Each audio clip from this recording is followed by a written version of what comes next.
매번 올라오는 사연 듣기만 하다가 용기 내서 사연 한번 보내봅니다.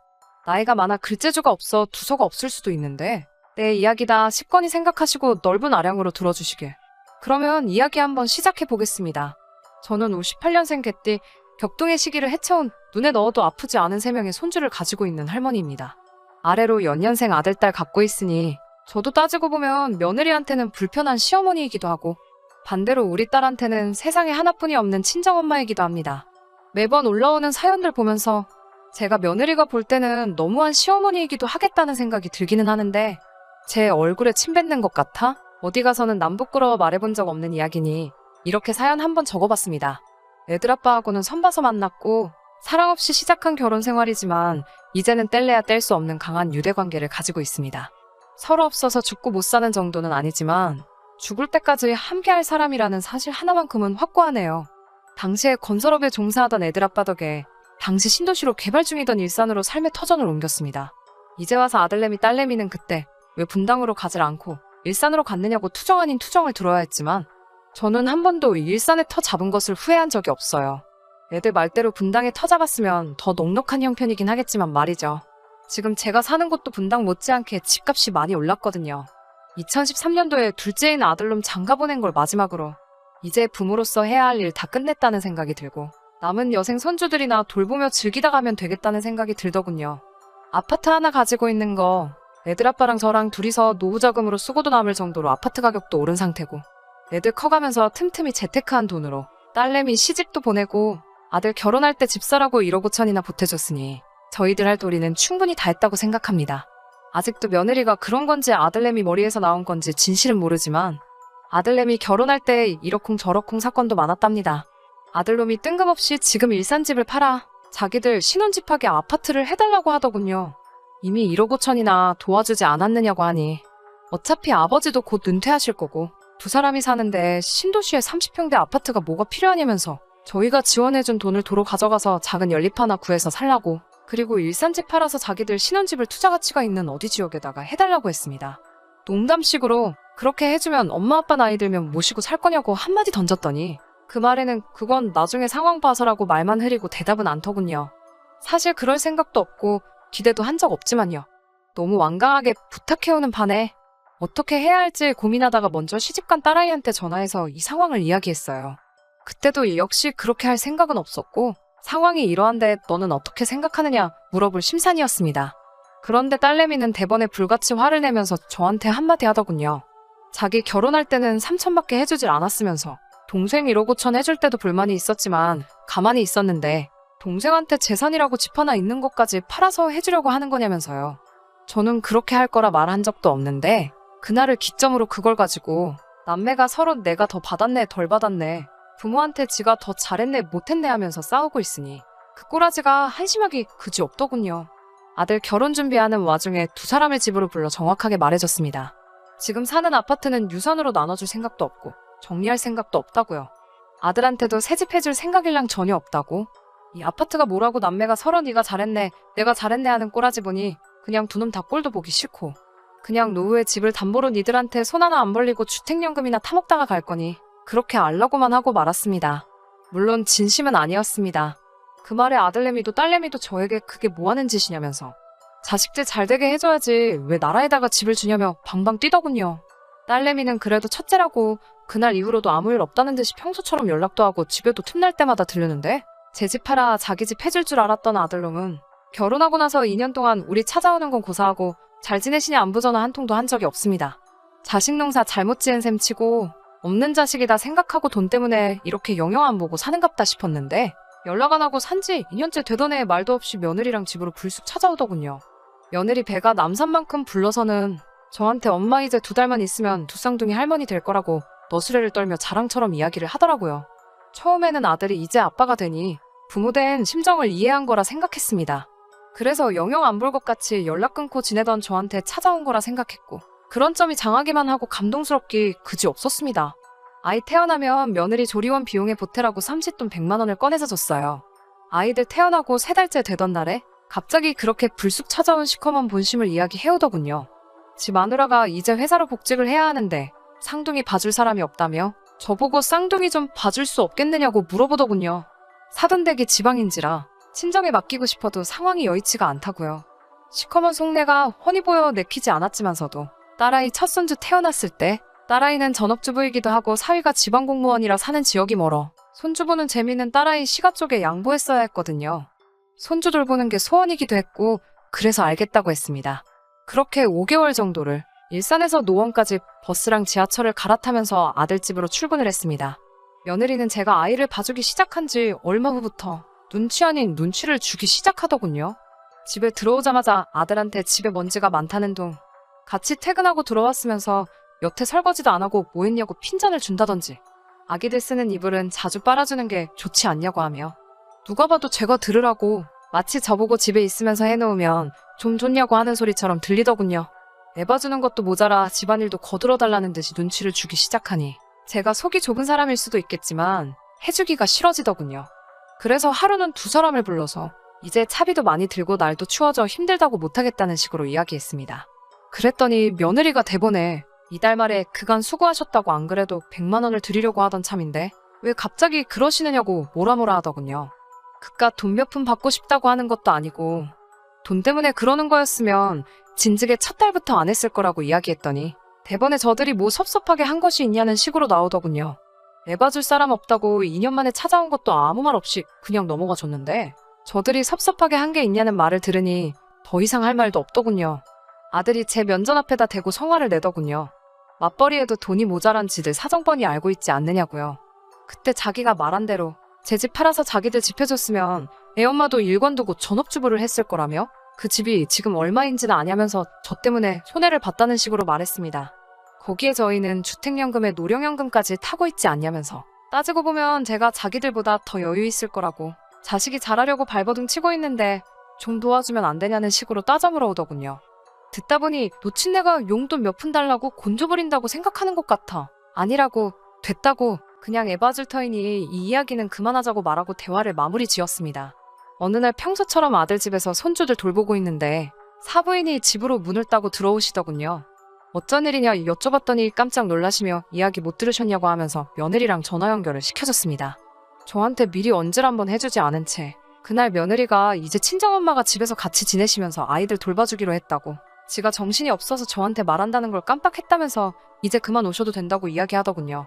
그렇게 아들내외한테 토사구팽당하고 돈 밝히는 쉬모가 돼버린 채 약속이라도 한 듯 또 2년이라는 시간을 아들내외와 다시 연락 한 통 없이 지내게 되었습니다. 제게 원래 주려고 했다던 100만 원도 끝끝내 주지 않더군요. 아들내외의 행동이 괘씸하기도 했지만 5개월 동안 정이 잔뜩 들었는지 손주놈들이 너무 보고 싶었는데 연락 없어 지내는 그 기간 동안 사진 한 장 받아볼 수 없었습니다. 아들내외나 사부인 카카오톡에 올라오는 사진 몰래 보는 것 말고는 손주들 볼 방법도 없었어요. 답답한 마음에 딸내미가 찾아온 날에 이 이야기를 했더니 딸내미도 그 사실에 불같이 화를 내더군요. 그 자리에서 아들에게 전화를 걸어 엄마한테 그러는 게 아니라고 화를 내는데 통화 중에 이게 다 엄마가 자초한 일이라고? 오랜만에 전화해서 그런 식으로 잔소리만 할 거면 앞으로 연락하지 말라는 듯이 대답하고 그냥 전화를 끊었어요. 딸내미는 사돈댁에다가 아들 줬다고 생각하라고, 요즘은 아들이 출가회인이라고 없는 자식 치라고 이야기하지만 부모된 마음에 그게 되나요? 더군다나 손주들하고 짧은 시간이지만 정도 잔뜩 들었는데 말이에요. 무소식이 희소식이겠거니 생각하면서 그렇게 2년이 훌쩍 지났는데 아들놈에게 또 뜬금없이 연락이 왔습니다. 손주들 데리고 애비가 좋아하는 과자 몇 봉지 사서 저희 집으로 왔어요. 무슨 바람이 불어서 찾아왔는가 했더니 대번에 또 애들 좀 봐줄 수 있냐고 물어보더군요. 사부인은 어쩌고 다시 나에게 애들을 봐달라고 하느냐고 했더니 그간 애들 봐주시다가 허리가 안 좋아지셔서 한동안 쉬기로 했다더군요. 애들 아빠도 이제 은퇴한 상황이고 아들 사는 집까지 가려면 차비도 드는 데다가 요 근래 바쁠 때마다 친언니가 하는 식당에서 일 도와주며 용돈벌이 하던 것도 손주들 봐주려면 이제 못하게 되었으니 못해도 월 50씩은 받아야겠다고 말을 했더니 아들놈이고 며느리고 할 것 없이 그 자리에서 안색이 바뀌더군요. 장모님은 지난 2년간 돈 한 푼 안 받으며 손주들 봐줬는데 엄마는 왜 그렇게 만날 때마다 돈돈돈 하시냐면서 아들 내외는 생각 좀 해보겠다고 말하고는 제 대답이 마음에 안 들었는지 저녁도 같이 하지 않고 곧바로 손주들 데리고 집으로 돌아가더라고요. 그러고 한 일주일 지났나 며느리에게서 좋은 생각이 있다면서 연락이 왔습니다. 출근길에 아이들을 제 집에 내려주고 퇴근길에 태워가는 식으로 하게 되면 차비가 따로 들지 않고 저도 고생할 필요가 없으니 좋고, 그렇게 되면 제가 달라고 한 돈 50 대신에 차비만큼 제외해서 20만 원만 달달이 드려도 충분하지 않겠냐고 하더군요. 의도가 뻔히 보이는 며느리 얄미움에도 그날 잠깐 봤을 뿐인데 안 본 사이에 부쩍 커버린 손주들이 할머니 말하는 게 자꾸 눈에 밟혀서 알겠다고 했습니다. 은퇴하고 집에서 지내는 애들 아빠도 그날 처음 손주들 보니까 너무 좋았는지 이번엔 집에서 자기도 도와줄 테니 그렇게 하자고 했고요. 앞서 말씀드렸다시피 제가 이미 노후 준비까지 다 끝나 있는 상황에서 진짜 돈 얼마가 받기 위해 애를 봐주기로 한 건 아니었습니다. 거절했다가는 또다시 아이들을 방패 삼아 연락 끊고 지낼 거라는 생각에 순순히 아들내외 뜻을 따르기로 한 거였죠. 아이들이 5살이 되면 어린이집에 보낼 계획이라고 했으니 힘들더라도 2년 정도만 그렇게 하면 되겠더군요. 그래도 주기로 한 20만 원은 매달 5일이 되면 꼬박 챙겨서 보내줬습니다. 아들한테 엄마가 좋아하는 돈 잘 받았냐고 생색내는 연락을 받아야 했습니다. 얼마 되지도 않는 돈이기도 했지만 저를 위해 쓰지 않고 오롯이 손주들 돌보는 데에만 사용했습니다. 초반에는 출근길에 손주들 데리고 집으로 왔고 퇴근길에는 집에 들려 애들을 데려갔습니다. 대중교통 1시간 반씩 걸려가며 아들 집까지 갈 필요도 없었고 가장 힘든 갓난쟁이 시기도 지난 데다가 힘써야 하는 일들은 애 아빠도 도와주니 사실 처음 쌍둥이 봐줄 때보다 그렇게 힘들 것도 없었습니다. 조금은 어른이 된 건지 퇴근길에 가끔씩 저녁으로 먹으라고 이것저것 사오기도 하고 금요일에 아이들 데리러 오면서 외식도 몇 번 하고 했습니다. 하지만 그나마도 처음 몇 달만 그런 식이었습니다. 매일매일 데려다주고 데려가고 하더니 어느 날부터 야근을 해서 시간이 안 된다, 이래서 안 된다, 저래서 안 된다 이런저런 핑계로 하루씩 거르기 시작하더군요. 손주들 봐주기로 한 지 4달 정도 지나고부터는 아예 월요일 출근길에 애들을 내려놓고 금요일 퇴근길에 데려가는 식으로 바뀌어 버렸습니다. 그런 식으로 주일 내내 손주들 봐주기 시작한 지 1년이 지났습니다. 몇 번씩은 그만하겠다는 생각이 머리 끝까지 올라오고 했지만 무럭무럭 자라는 손주들 보니 또 그렇게 할 수는 없더라고요. 얘들이 무슨 죄가 있나 싶기도 하고 은퇴하고 적적해하던 남편도 손주들 돌보면서 즐거워 보이고 생기도 도는 듯 보였고요. 그걸 보면서 몇 번을 참아가면서 견뎠습니다. 그러던 어느 날이었습니다. 여느 날처럼 손주들 보면서 있는데 웬일로 사부인한테 연락이 오더군요. 지인들이랑 파주에 있는 아울렛 다녀오는 길인데 파주랑 일산이 거리가 가까우니 오랜만에 손주들 얼굴 좀 보고 싶다고 집 주소 좀 알려달라고요. 얼마 안 있어서 도착한 사부인은 허리가 아프시다더니 그 말과는 다르게 선수가 훤해 보였습니다. 차 한 잔 내어드리면 요즘 어떻게 지내시냐고 물어봤죠. 그런데 사부인이 한 대답에 저는 크나큰 충격을 받게 되었습니다. 일전에 제가 손주들 처음 태어나고 5개월간 아이를 봐주다가 사부인이 아들내외 집에 상주하며 애들을 봐주기로 했을 때 달달이 애들 봐주는 걸 이유로 150만 원씩 받아왔다는 사실을 말해주더군요. 그때 달달이 받으며 모아둔 돈으로 유럽 여행을 다녀오려던 참이었는데 요즘 시국이 이렇다 보니 그냥 친구들하고 여기저기 돌아다니면서 놀러다니고 취미로 골프도 배워서 요즘 바쁘게 살고 있다고 자랑처럼 이야기하더라고요. 제가 알기론 사부인은 돈 한 푼 안 받으시고 아이들 봐주셨다고. 그 말 듣고 반성도 많이 했고 사실 지금 애들한테 20씩 받고 있는데 사부인 돈 한 푼 안 받고 애 봐주셨다는 말 떠오를 때마다 그 돈으로 순대 한 줄 사먹기도 죄 짓는 것 같아 아이들한테만 쓰고 있다고 말을 했습니다. 대번에 사부인이 농담하지 말라는 식으로 애들 봐주면서 100만 원씩 받은 거 다 알고 있다고 불편한 심기를 숨기지 않으시더군요. 원래 사부인도 아이들 돌봐달라는 부탁에 달마다 200씩을 달라고 하셨는데 제가 100만 원을 받고 애를 봐줬다는 말에 자기도 100만 원씩 받은 거라고 하면서요. 그러다가 애들 둘을 봐주는 게 도저히 100만 원 가지고는 본전도 안 나오는 장사라고 생각해서 몇 달 뒤에 100씩 받던 걸 150씩 받기로 했고 애 시집 다 보내놓고 또 뒷바라지 해주는 것 같아? 그것도 하다가 힘들어서 그만둔 거라고 말하더군요.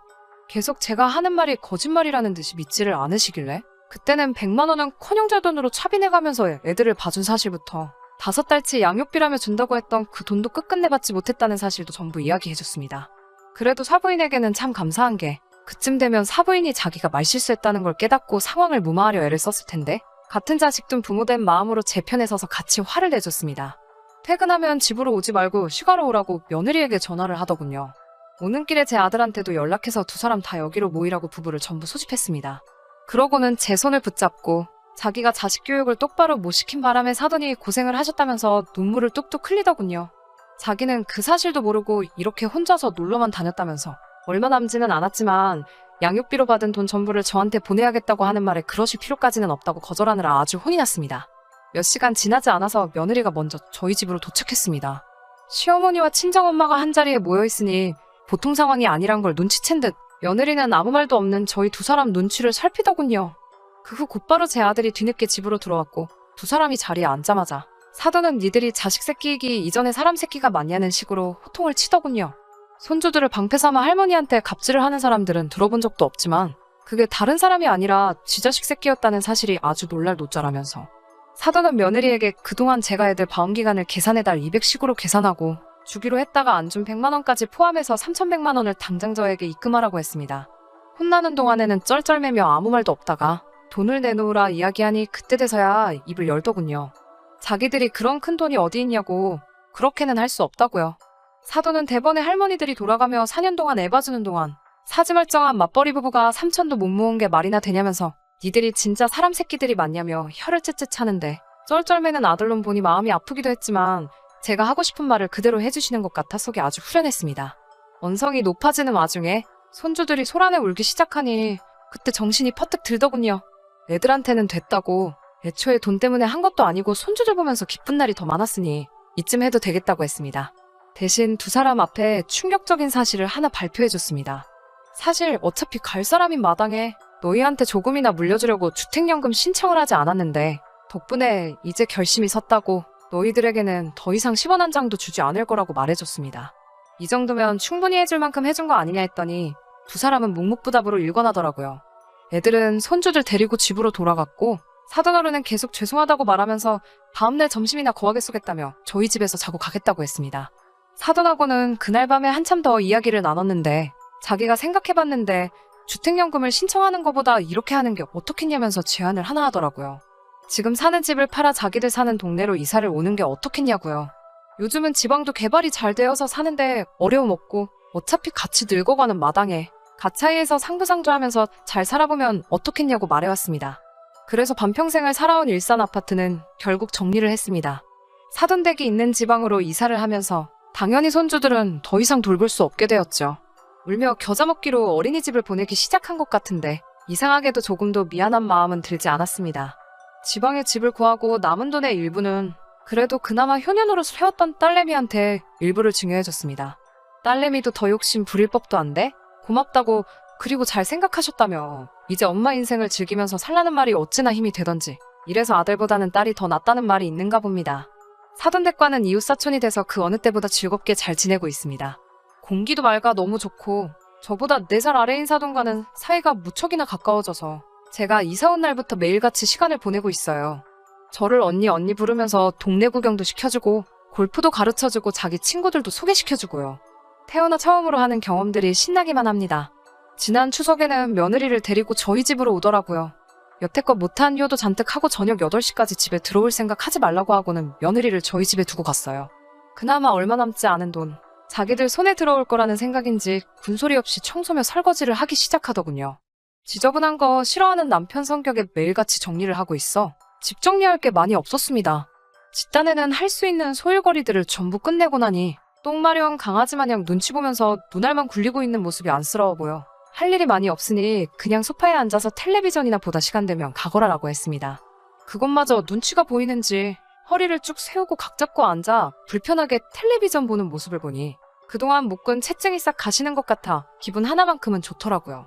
며느리 집에 가는 길에 고생했다고 이걸로 손주들 좋아하는 까까라도 사주라고 손에다가 10만 원 꼬깃꼬깃 접어서 쥐어주니 눈물을 뚝뚝 흘리며 어머님 정말 죄송해요 하면서 우는데 너무 애들을 몰아세운 건가 싶어 마음 한쪽이 아프긴 했습니다. 손주들 생각하면 아들한테도 가기 전에 뭐 하나 해주고 싶은 마음은 굴뚝 같은데 사부인은 그런 놈들 해줄 게 뭐가 있냐면서 자기도 해주려고 했던 거 그냥 남은 여생 즐기는데 전부 다 쓰고 갈 거라고 요즘 시국이 조금 정리되면 같이 꼭 세계 일주나 한번 하자고 합니다. 사부인 시원시원한 성격은 제 평생 닮을 수 없을 것 같지만 그래도 앞으로 남은 여생 즐겁게 보내보려고 합니다. 글재주가 없어 지루했을 수도 있는데 끝까지 들어주신 분들께 너무 감사드립니다.